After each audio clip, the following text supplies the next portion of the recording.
So the reason why the lawyers have taken the word advocate is because they are acting on behalf.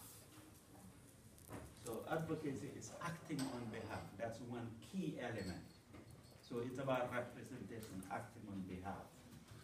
Within this context of policy and practice, you're acting on behalf of either people or issues.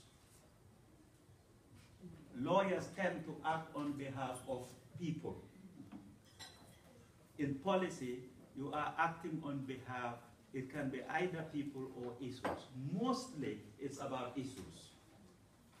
So that's a key difference. But every other element is the same. Think about it. It's about acting on behalf. Acting on behalf of an issue. So now, from now on, think about your issues within your sector.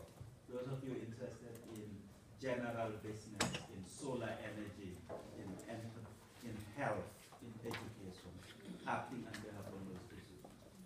The second key element to advocacy is about influencing and changing policy.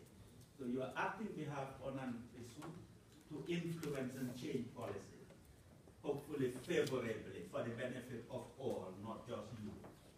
Yeah?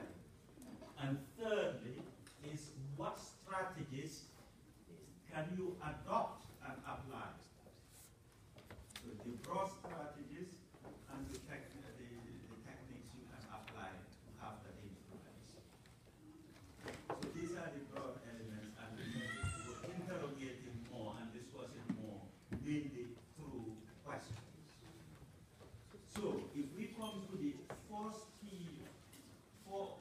of these three elements, acting on behalf, in my view, there are three things that you have to think about in detail. One is representation. If you're acting on behalf, there's questions of representation. There's question of mandate, and there's question of credentials.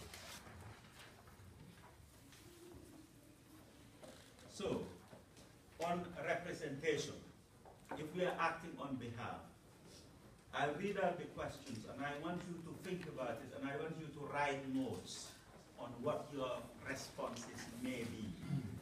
So, you need to think about, am I advocating, and again, personalize this now in terms of your projects or interest.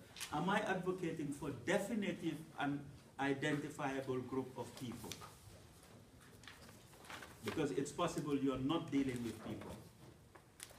It's possible you're dealing about issues, not groups of people.